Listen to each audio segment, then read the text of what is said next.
Hi guys. I wanted to do a book review or two for you before I headed off to bed. I know I hadn't posted one in a while. The first one I wanted to do was of a book I just finished a few days ago. You may have seen it. It just came out a couple of years ago. I'll hold up the. It's called The Information: A Theory, a History, a Flood, and it's by. Let's see, can you see that? Yeah, James Gleick.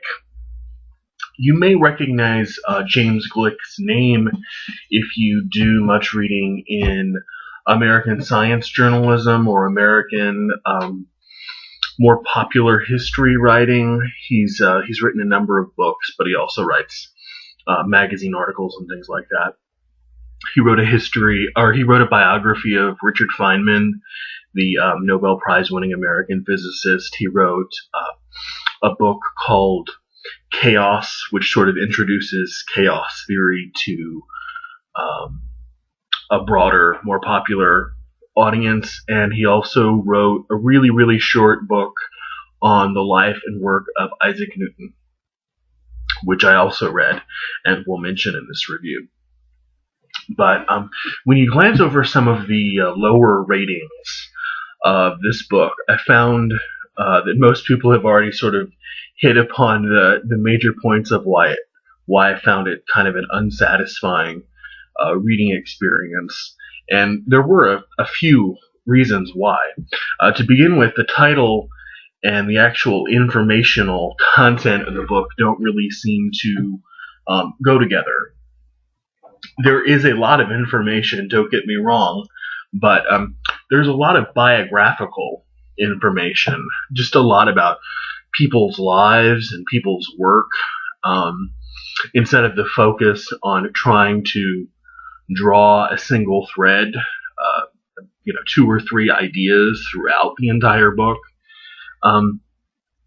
In fact, too much biographical information for it to cohere in any really meaningful way into an organized book itself. Let me give you one example. The connection that one chapter has to the next is pretty tenuous. Like he starts out in chapter 1 talking about the ways that African drummers beat their drums in order to retain messages over really long distances, which is a really, really interesting way to open up a book like this. But then in the next chapter, he starts talking about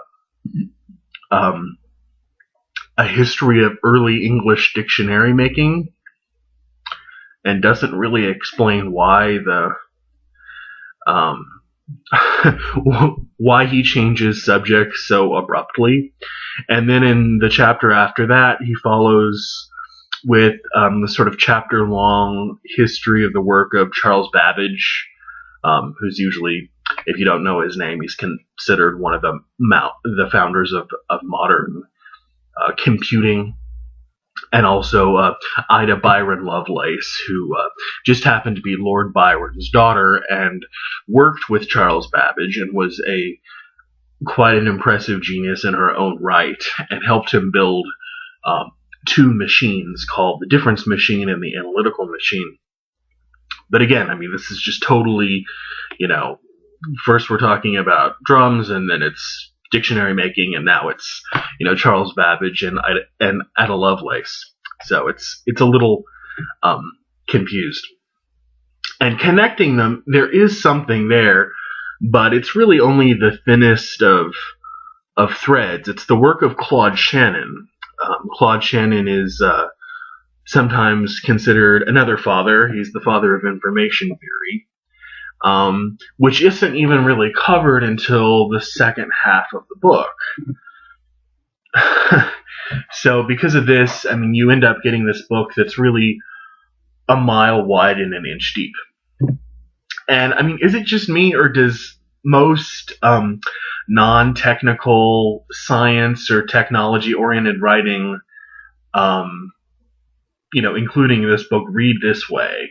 I mean, the narrative net seems to be like it's cast so far and wide that even those readers who might be put to sleep reading about something like information theory, and by the way, why are these people reading the book in the first place, that even those readers will be able to maintain their interest. I mean, it can mostly be avoided, this whole wide net casting thing when the subject is narrowed to the life or ideas of one person, like in his book on Isaac Newton. But I disliked that book for another reason. I thought it was much too short.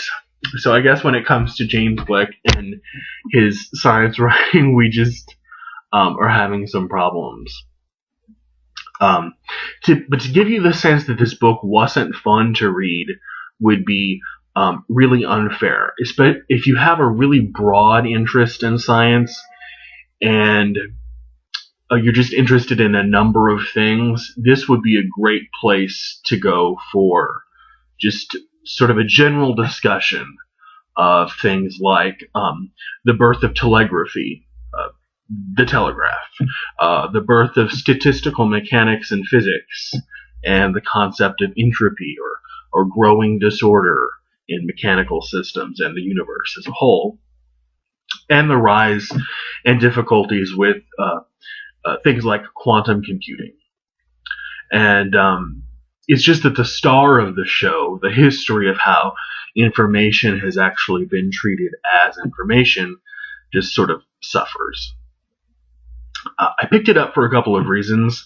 It was on the discount shelf at Barnes & Noble for a really reasonable price.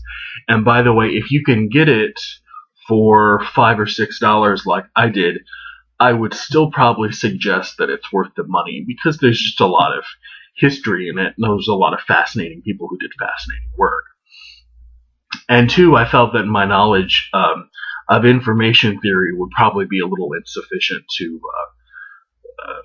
to read something more technically advanced, and it is too insufficient, which is why I got this. For those interested in something like, the history of computing or history of technology or history of science, generally, this is a fascinating book, and you're going to learn a lot from it.